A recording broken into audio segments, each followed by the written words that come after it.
लाल समुद्र को फाड़ा और उनको बाहर लेके आया। वो लोग भी लाल समुद्र को पार करके आया। हमने देखा मिस्र देश का सेना पूरा डूब गया। परमेश्वर जैसा कार्य, उनका जैसा सामर्थ, उनका जैसा काम कोई नहीं कर पाएंगे। ये परमेश्वर इस पुस्तक के द्वारा दिखा दिया। Praise the Lord. आप सबको यीशु मसीह के नाम से मैं अभिवादन करता हूं। हमने अभी तक निर्गमन का पुस्तक खत्म किए हैं। अभी आज हम लेवी व्यवस्था में शुरू करेंगे। किसी ने ऐसा कहा, उत्पत्ति का पुस्तक में मनुष्य ने पाप में गिरा, निर्गमन का पुस्तक में परमेश्वर उन लोगों को छुटकारा दिया, बोझ से बाहर लेके आया। लेवी व्यवस्था में वही लोग आके उस परमेश्वर को आराधना कर रहे हैं। वो सही है। आपने सुना होगा, इसलिए तुम पवित्र बने क्योंकि मैं पवित्र हूं। यह वचन इस पुस्तक से आता है। लेवी व्यवस्था एक पवित्र पुस्तक है। पवित्र परमेश्वर के बारे में बात करता है। एक पवित्र याजक, एक पवित्र स्थान, एक पवित्र राष्ट्र, एक पवित्र सेवकाई के बारे में इस पुस्तक सिखाता है। मुझे कई देशों की यात्रा करने का मौका मिला है। मैं बहुत सारे देशों को देखा है, गया है। कई देशों में मेरे भाई बहन रहते हैं, मगर कभी भी मैं एक नया देश में जाने के समय वहां पे कुछ अजीब चीजें मैं देखता हूं या सुनता हूं। जैसे कि जो शब्द मेरे भाषा में बेवकूफी लगती है, वो शब्द दूसरे भाषा में इज्जत का शब्द है। इसके बारे में मैं वापस आने के बाद मेरा परिवार के पास बात करने के समय वो लोग समझ नहीं पाते, क्योंकि वो लोग मेरे साथ नहीं थे। वो लोग मैं जो देखा, मैं जो सुना, वो नहीं देखा, वो नहीं सुना। वैसी है, उसी तरह लेवी व्यवस्था का पुस्तक भी है। हम जो पीढ़ी के लिए पुस्तक दिया है, उस पीढ़ी को हम नहीं जानते। उस समय हम नहीं रहते हैं। आज का समय अलग है। उस पीढ़ी के संबंधित हम जानेंगे तो ही इस पुस्तक हम समझ पाएंगे। और हमें इस पुस्तक समझना जरूरी है, क्योंकि इब्रानियों का पुस्तक है ना, नया नियम में, वो समझने के लिए ये पुस्तक समझना बहुत जरूरी है। देखिए, ये पुस्तक परमेश्वर पवित्र है और उनके साथ जो भी चलना चाहते हैं, उनके पीछे जो भी चलना चाहते हैं, वो पवित्र बनना चाहिए। वही सिखाता है। परमेश्वर पवित्र है और इसलिए हम परमेश्वर को पवित्रता में आराधना करना चाहिए। वही सिखाता है पुस्तक। हमने इस पीढ़ी में इस पुस्तक को सीधे वैसे ही हमारे जीवन में हम इस्तेमाल नहीं कर पाएंगे, क्योंकि इस पुस्तक में शारीरिक तरीके से जो भी पवित्र था, जो भी बलि दिया गया है, वो हम आज आत्मिक तरीके से करते हैं। देखिए, हमने पिछले हफ्ते पढ़ा था, निर्गमन का पुस्तक में हमने पढ़ा, परमेश्वर ने उनका चुना हुआ लोगों को मिस्र देश से बाहर लेके आया। वो लोग सब वहां से निकल के अभी बाहर आ गया। वो लोग जब सीनै पर्वत पे आए थे, वहां पे परमेश्वर उनको एक तंबू का निर्माण या तंबू का निर्देश, तंबू बनाने का निर्देश दिया था। उस तंबू में परमेश्वर उनका लोगों को मिला। उस तंबू में परमेश्वर शकीना महिमा से भरा। उस तंबू में लोग परमेश्वर का उपस्थिति को देखा। परमेश्वर खुद को उस तंबू के द्वारा प्रकट किया। देखिए, इस पुस्तक में जो भी हम देखते हैं वो आज के लिए इस्तेमाल नहीं है, मतलब आज के लिए हम उसको पालन नहीं करने का। मगर ये पुस्तक जब यीशु मसीह इस दुनिया पे नहीं थे, यीशु मसीह का बलि नहीं हुआ, सुख समाचार प्रचार नहीं हुआ, उसके पहले जो जमाना था, उसके पहले जो पीढ़ी थे, उन लोगों के लिए ये पुस्तक इस्तेमाल हुआ था। परमेश्वर ने इजरायलियों को मिलने के लिए, परमेश्वर को आराधना करने के लिए एक आराधनालय, एक तंबू के द्वारा दिया। उस तंबू को कैसे बनाना है, उस तंबू को कैसे बांधना है, कैसे उसको खोलना है, कैसे उसको एक जगह से दूसरा जगह उठा के जाना है, इस सब चीजों के बारे में निर्देश किया है, दिया है। और जब लोग एक जगह से दूसरा जगह जाते हैं, इस तंबू को वो लोग उठाते हैं, बांधते हैं, लेके जाते हैं, और जो नया जगह पे वो लोग आके रहने के समय वहां पे उस तंबू को खोल के वापस बनाते हैं, बांध के रखते हैं। फिर उस जगह पे परमेश्वर का उपस्थिति या उनका महिमा से परमेश्वर वहां पे भरेंगे और लोग उसको देख के परमेश्वर का आराधना करेंगे। परमेश्वर ने ये फिरते हुए तंबू पे परमेश्वर उनका महिमा को, उपस्थिति को प्रकट किया। देखिए, इस परमेश्वर के सामने कैसे आ सकते हैं? परमेश्वर तो पवित्र है, परमेश्वर को कैसे आराधना करना चाहिए, उसके बारे में इस पुस्तक में कहा गया है। देखिए, परमेश्वर के पास पहुंचने के लिए एक बलि का जरूरत था, आज भी है। मगर उस समय एक पशु का बलि के द्वारा, एक पशु का लहू के द्वारा लोग परमेश्वर के पास पहुंच सकते थे। आज हम यीशु मसीह का लहू के द्वारा परमेश्वर के पास पहुंच सकते हैं।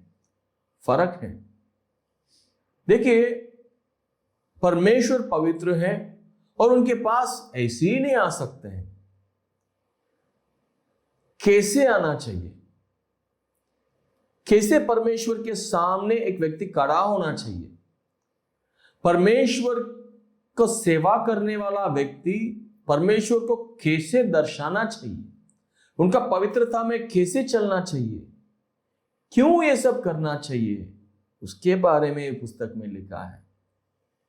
इसलिए ये पुस्तक हमारे लिए नहीं, यीशु मसीह आने के पहले जो पीढ़ी था ना, इजरायली लोग है ना, उनके लिए है। यहूदी लोगों के लिए दिया हुआ पुस्तक है, याजक को दिया हुआ पुस्तक है। ये उनके लिए ये आवश्यकता है, आपके लिए, मेरे लिए नहीं। क्योंकि आज इस पुस्तक में दिया हुआ नियमों को पालन करने का जरूरत आपके लिए और मेरे लिए नहीं है, क्योंकि हम यहूदी नहीं हैं और हम यीशु मसीह के ऊपर विश्वास करते हैं। इसलिए पूर्ण बलि तो यीशु मसीह हो गया, इसलिए हम उनके ऊपर विश्वास करने के समय ये सब पशु का बलि देने का जरूरत नहीं पड़ता है। वही मैं कहना चाहता हूं। यीशु जब इस दुनिया में आए थे, तब उन्होंने हमारे लिए बलिदान दिया, खुद को। उनका लहू के द्वारा पवित्र परमेश्वर के सामने हम आ सकते हैं। यीशु मसीह के नाम से हम परमेश्वर से संपर्क कर सकते हैं। यीशु मसीह के द्वारा हम परमेश्वर के पास पहुंच सकते हैं। हमारे लिए ये पुस्तक में दिया हुआ बलि चढ़ाने का जरूरत नहीं है। यह मैं साफ साफ आपको कहना चाहता हूं। इस पुस्तक में बहुत सारे रिवाज, नियम बोला गया है। एक यहूदी ये सब चीज को पालन करना पड़ेगा। जब यीशु मसीह में विश्वास करेगा, तब यीशु मसीह का बलि के ऊपर विश्वास करना पड़ेगा। यीशु मसीह का बलि क्रूस में जो दिया है, उसके ऊपर विश्वास करने के समय ये सब बलि यीशु मसीह ने क्रूस पे पूरा कर दिया, वो समझने की वजह से इसमें लिखा गया नियमों को पालन करने का जरूरत नहीं पड़ता है। यीशु मसीह के बिना आराधना करना कितना मुश्किल है वो हम समझ सकते हैं। इस पुस्तक पढ़ेंगे तो आज हमको यीशु मसीह का नाम पुकार के हम परमेश्वर के पास आ सकते हैं, कलीसिया में संगति में आ सकते हैं, हाथ उठाकर आराधना कर सकते हैं, चिल्ला के गा के हम आराधना कर सकते हैं, नाच के भी आराधना कर सकते हैं, परमेश्वर के और हम और करीब आ सकते हैं, उनको नाम से पुकार सकते हैं, उनका करीब आ सकते हैं। पवित्र जगह पे हम अंदर यीशु मसीह का नाम लेके प्रवेश कर सकते हैं। उस समय वैसा नहीं था, वो अब जानना चाहिए यीशु मसीह ने आपके लिए मेरे लिए क्या किया है, वो जानने के लिए वो पुस्तक पढ़ना जरूरी है। यीशु मसीह हमारे लिए कितना आसान करके दिया है परमेश्वर के पास पहुंचना, पवित्रता में चलने के लिए सिर्फ यीशु मसीह काफी है हमारे लिए। मगर उस समय में वैसा नहीं था। हर एक व्यक्ति को एक याजक के पास जाके बलि देना पड़ता था। उस याजक को बलि कैसे देना है वो समझने के लिए ये पुस्तक दिया गया था। इसलिए इसको बोलते हैं, इसका नाम है लेवीय व्यवस्था। लेवियों के लिए ये व्यवस्था है, मामूली व्यक्ति के लिए नहीं। जो बलि देने के लिए खड़ा होते हैं परमेश्वर के सामने, लेवी गोत्र से जो याजक आते हैं, उनके लिए पुस्तक है। वो परमेश्वर के सामने लोगों के लिए खड़ा होने के समय, बलि देने के समय कैसे बलि देना है, पवित्र तरीके से उस बलि को कैसे देना है, उनको सिखाने के लिए पुस्तक है। इसलिए लेवीय व्यवस्था समझ लीजिएगा। इसलिए मैं कहता हूं यह पुस्तक हमारे पीढ़ी के लिए या यीशु मसीह के ऊपर विश्वास करने वाले लोगों के लिए नहीं है। फिर यह पुस्तक क्यों? देखिए, इस पुस्तक सीधे हमारे जीवन में प्रभाव नहीं करता है, मगर यह पुस्तक है ना, बहुत सारे सिद्धांतों को सिखाता है। उन सब सिद्धांतों का अनुप्रयोग हमारे जीवन में होता है। जैसे कि खोलिए आपका बाइबल को, दूसरा तिमोथियों का पुस्तक 3 अध्याय 16 वचन। दूसरा तिमोथी 3:16 खोलिए।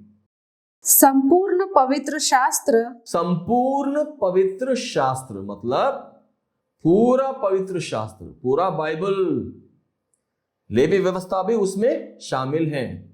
पूरा बाइबल सुन लीजिए, परमेश्वर की प्रेरणा से रचा गया है। परमेश्वर के प्रेरणा से रचा गया है, मतलब परमेश्वर ने हमें दिया है। क्यों? सुन लीजिए। और उपदेश और समझाने और सुधारना। उपदेश, समझाने और सुधारना। हाँ, इस पुस्तक में कहा गया चीजों को हम समझ लेंगे तो यीशु मसीह का शिक्षा क्या है, उनका भली क्या है, वो हम समझ पाएंगे, सुधरेंगे हम। इतना बलि देने के बाद परमेश्वर के पास आना पड़ता था उन लोगों को। 613 आज्ञा है परमेश्वर के पास आने के लिए, परमेश्वर को प्रसन्न करने के लिए। होगा आपको? यीशु मसीह में आने की वजह से, यीशु मसीह के द्वारा आने की वजह से हमको सिर्फ एक दूसरे को प्रेम करने का जरूरत पड़ता है। यीशु मसीह का नाम लेके हम आराधना कर सकते हैं। देखिए, उत्पत्ति में लोग परमेश्वर को जाना है मगर पाप में गिर गए और बंधन में, खेद में थे, दर्द में थे, बोझ उठा के रोते थे। परमेश्वर उनको छुटकारा देके बाहर लेके आए थे और अभी परमेश्वर के साथ एक संगति बनाने के लिए, उनको देख के आराधना देने के लिए परमेश्वर उनको एक आराधनालय दे रहा है। उस जगह पे क्या क्या पवित्र चीज करना चाहिए उसके बारे में हम पढ़ेंगे। इसलिए मैं कहा था इस पुस्तक में सीधे हमारे जीवन में पालन करने के लिए कुछ नहीं है, सिर्फ ये लेवी व्यवस्था का पुस्तक में, हाँ, मगर उसका जो सिद्धांत है उसको हाँ समझ लेंगे तो यीशु मसीह हमारे लिए क्या किया है उसका मूल्य आप समझ पाएंगे। इसलिए मैं कहता हूं पुराने नियम में यीशु मसीह थे, हर एक पुस्तक में हम यीशु मसीह को देख पाएंगे। हर एक पुस्तक में जो भी परिचय है उसमें से हम समझ पाएंगे ये सब यीशु मसीह को ही दिखा रहा है। लेवी व्यवस्था एक पुस्तक है, लेवीय गोत्र से आया हुआ याजकों को शिक्षा देने का पुस्तक है। इजराइल लोगों को परमेश्वर के पास पहुंचने के लिए ये पुस्तक का नियम के अनुसार वो लोग बलि देना पड़ता है। आप और मेरे लिए वो जरूरत नहीं है, इसलिए बार बार मैं कहता हूं। फिर ये पुस्तक क्यों पढ़ना है ये पुस्तक हमारे लिए? देखिए, तो उसके बारे में अभी आपको कहता हूं, आपको बताता हूं। जब लोग मिस्र देश से बाहर निकल के आए, उनको 3 महीना लगा ये सीनाई पर्वत पर पहुंचने के लिए। वहां पे 1 साल तक समय बिताते हैं वो लोग वहां पे। उस समय परमेश्वर उनको 2 चीजें दिया था। एक है उनका वचन, मतलब मूसा के द्वारा आया हुआ नियम। उसके बाद और एक चीज परमेश्वर ने दिया है, वो है तंबू बनाने का निर्देश। क्यों? एक आराधनालय बनाना है, क्योंकि परमेश्वर को जान लिया, उनका वचन उनके मिल गया, अभी परमेश्वर का आराधना करना चाहिए ना। वही है ना, स्टेप बाय स्टेप आगे चलना, वही बात है।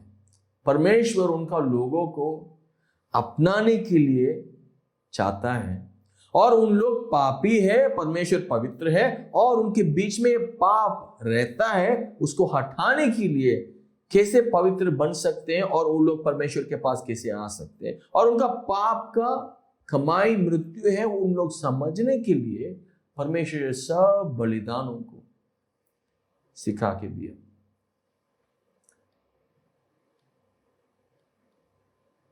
मूसा ने ना इस तंबू को बनाने के लिए एक चित्र बना के दिया।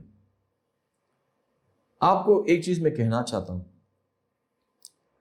कभी कभी परमेश्वर हमको एक रास्ते में लेके जाने के समय बहुत कठिन होता है। हमको कुछ चीजें हम पूछते हैं, ये काम क्यों करना है, ये पढ़ाई क्यों करना है, इस व्यक्ति के साथ शादी क्यों करना है, इस शहर में क्यों रहना है, ये क्यों करना है, ये काम क्यों, ये परेशानी क्यों, मेरे को ये करने के लिए नहीं होता है।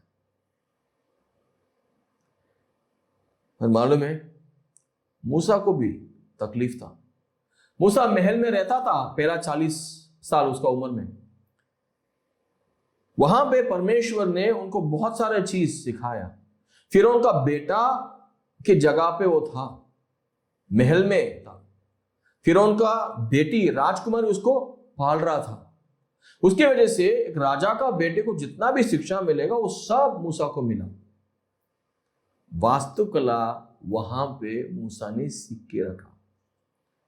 क्यों सीखा मालूम नहीं, वहां पे कुछ प्रयोजन था उसको, पर बाद में देखिए अभी तंबू बनाने के समय वो सब शिक्षा उसको इस्तेमाल हो रहा है। भाइयों बहनों, आज आप में ये क्यों करना है, क्यों सीखना है, ऐसा सवाल पूछ रहे हैं तो आपको ये जवाब देना चाहता हूं। परमेश्वर आपको कुछ बड़ा चीज के लिए, उनका उद्देश्य का काम के लिए तैयारी कर रहा है। आपको यह आप समझना बहुत जरूरी है। लाइफ में परमेश्वर है ना, हमको बहुत सारे रास्तों पे लेके जाता है, क्योंकि हम सफल पाए, यीशु मसीह जी से बन पाए, और यीशु मसीह में आगे बढ़े, और यीशु मसीह के लिए, परमेश्वर के लिए, उनका राज्य के लिए इस्तेमाल हो। कभी भी परमेश्वर आपको सिखाने के समय, कुछ भी चीज के लिए तैयारी करने के समय, परमेश्वर का तैयारी को आप तुच्छ मत समझ लीजिए। देखिए, मूसा ने वास्तुकला सीखा, उसके वजह से अभी तंबू का निर्देश, तंबू बनाने के लिए पूरा चित्र बना के दिया, उसको लेकर ये लोग तंबू बनाए। आपको मालूम है, आज भी 4-5 साल कॉलेज जाने के बाद एक वास्तुकला में एक्सपर्ट कोई आएंगे, उनको भी ये तंबू बना के अच्छी तरह से सेट करने के लिए नहीं होगा। उस जमाने में बिना पुस्तक, बिना कंप्यूटर करने के लिए मूसा को हुआ, क्योंकि उसका तैयारी। आपको भी परमेश्वर तैयारी कर रहे हैं। ये पूछा था मुंबई में क्यों रहना है, हिंदी क्यों सीखना है। आज मुझे हिंदी में प्रचार करने के लिए परमेश्वर को मौका दिया है। देखिए, परमेश्वर आपको तैयार करने के समय अच्छा नहीं लगता है। किसी अगुवाई के नीचे काम करने के लिए परमेश्वर आपको भेजता है, रखा है किसी के नीचे, तो उसको तुच्छ मत समझ लीजिए। आप उसको अपनाइए और पूरा वफादारी से वहां पर रहिए। वो जरूरी है, आपके लिए जरूर प्रयोजन होगा, एक दिन काम आएगा। और बहुत सारे समय पुस्तक पढ़ने के समय हमको सब चीज समझ में नहीं आता है, इसलिए कोई कोई उत्पत्ति का पुस्तक से शुरू करते हैं, इस साल मैं पूरा बाइबल पढ़ूंगा, पढ़ते हैं, फिर निर्गमन में आते हैं और लेवी व्यवस्था में आके रुक जाते हैं। उसके आगे जाने के लिए उनको नहीं होता, क्योंकि वो थोड़ा बोरिंग लगता है, समझ में नहीं आता है। और फिर वहां से उड़ी मार के वो लोग रूत पे जाएंगे, एस्तर पे जाएंगे, या वचन संहिता पे जाएंगे, और दाऊद के बारे में, एलिया एलीशा के बारे में पढ़ेंगे, राजाओं में, फिर नया नियम में जाते हैं। इसकी वजह से पूरा बाइबल पढ़ने के लिए नहीं होता है। मगर मैं आपको यह कहना चाहता हूं, लेवी व्यवस्था एक मुख्य पुस्तक है, उसको आप अच्छी तरह से पढ़ेंगे, तो नोट्स लेके पढ़ेंगे, तो आपको यीशु मसीह ने क्या किया और इब्रानी पुस्तक में, पत्री में क्या लिखा है, उन सब चीजों के बारे में आप अच्छी तरह से समझ पाएंगे। अभी देखिए ये पुस्तक क्यों है। देखिए, इस पुस्तक में जो भी शारीरिक रूप से दिया हुआ बलि को यीशु मसीह ने पूर्ण तरीके से कर दिया। उसकी वजह से हम आत्मिक तरीके से परमेश्वर के पास आज बिना शारीरिक बलि के द्वारा आ सकते हैं, सिर्फ यीशु मसीह का नाम लेके। आज भी परमेश्वर के पास आने के लिए लहू का बलि जरूरत है, पर यीशु मसीह का लहू काफी है। इसलिए आज हर एक बार हमको परमेश्वर के पास आने के समय हमको बलि देने का जरूरत नहीं पड़ता है। आज आसान होता है। आप याद रखिए, हर बार कलीसिया में आने के समय, परमेश्वर का आराधना करने के समय यीशु मसीह ने आपके लिए कितना आसान करके दिया है, वो समझ लीजिए। कभी भी कोई भी व्यक्ति परमेश्वर के पास आना चाहता है तो उसको मार्ग यीशु मसीह है। इसलिए हम कहते हैं यीशु मसीह ही मार्ग है। किसी किसी को पसंद नहीं आता है, मैं क्यों यीशु मसीह के पास आऊं, मैं क्यों यीशु मसीह के द्वारा आऊं। बहुत सारे यहूदी लोग आज भी कहते हैं। देखिए, आपके घर पे कोई आना चाहते हैं तो आपके दरवाजे के द्वारा आना चाहिए। आपने जो रास्ता रखा है, आपको जो आधार करने वाला रास्ता है, आपको जो सही लगता है वही रास्ते पे वो लोग आना चाहिए। सही, आपके घर पे सिक्योरिटी है, उस सिक्योरिटी को मार के उसके साथ झगड़ा करके अंदर आएंगे तो आपको इज्जत दे रहे हैं? नहीं दे रहे, क्योंकि सिक्योरिटी आप किसके लिए रखा? आपके लिए रखा है। पर परमेश्वर के पास पहुंचने के लिए परमेश्वर पवित्र है, मगर हम अपवित्रता में परमेश्वर के पास पहुंचेंगे, हमको ही नुकसान होगा, मर सकते हैं। इसलिए हमारे सिक्योरिटी के लिए परमेश्वर ने बहुत सारा नियम रखा है, सीमा रखा है। जैसे एक व्यक्ति आपको मिलने के लिए आपका दरवाजा के द्वारा ही आना चाहिए, खिड़की के द्वारा नहीं आना चाहिए। खिड़की के द्वारा आएगा तो वो सही नहीं है। आप पसंद करेंगे? नहीं पसंद करेंगे। इसलिए परमेश्वर को आधार देने वाला रास्ता, या परमेश्वर ने चुना के रखा हुआ रास्ता, द्वार के द्वारा ही आप परमेश्वर के पास पहुंच सकते हैं। वो रास्ता है यीशु मसीह। यीशु मसीह ने खुद कहा, मैं हूं दरवाजा, मैं हूं रास्ता, यह है सत्य। आप ये जानना जरूरी है। अभी तक आप यीशु मसीह के ऊपर विश्वास नहीं किया है तो आज आपको ये मौका देना चाहता हूं। यीशु मसीह आपका जीवन को आसान कर देगा।